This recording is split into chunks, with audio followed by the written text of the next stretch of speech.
السلام عليكم، أهلا بكم أعزائي مشاهدي ومتابعي قناة كرة لوكر من جميع أنحاء العالم. معنا النهاردة خبر عن أخبار الكرة المحلية. كارتيرون ينصح لاعبي الزمالك بالابتعاد عن السوشيال ميديا. وجه الفرنسي باتريس كارتيرون المدير الفني لفريق الزمالك بعض النصائح للاعبي الفريق لعبور المرحلة المقبلة في الدوري والمتمثلة في المباريات الثلاثة الأخيرة لحسم اللقب هذا الموسم بعد اقترابه من 100 عقبة. وطلب كارتيرون من اللاعبين عدم التأثر بالهجوم والضغوط النفسية التي يصدرها جمهور السوشيال ميديا، وطلبهم بالابتعاد تماما عن مواقع التواصل الاجتماعي لحين حسم الدوري، حيث يحتاج الزمالك للفوز في مباراتين من 3 مباريات لحسم اللقب رسميا دون النظر إلى نتائج الأهلي في المباريات المقبلة.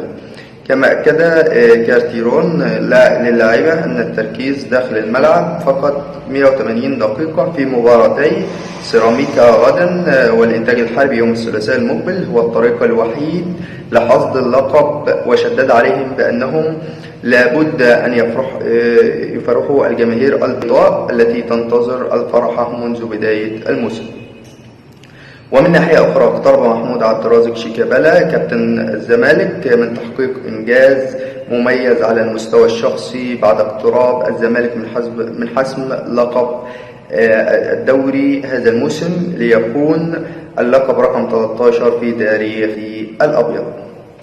وشيكابالا من الزمالك وأحد المواهب التي أفرزها قطاع الناشئين بالنادي، حصل على لقب الدوري مرتين فقط ليكون على أعتاب اللقب الثالث في تاريخه، ويتساوى مع حازم إمام وعبد الحليم علي وجمال حمزة وعبد الواحد السيد ونجوم الزمالك السابقين، حيث حصل كل منهم على 3 ألقاب دوري في تاريخهم.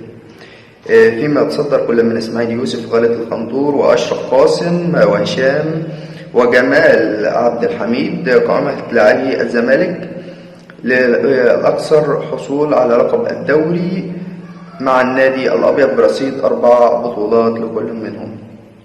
بشكركم أعزائي مشاهدي ومتابعي قناة كرة لوكر، وأتمنى دايما أن انتوا تتابعونا باستمرار وتفعلوا زر الجرس عشان يوصلكم من كل جديد عن أخبار الكرة العالمية والمحلية، وشكرا لكم.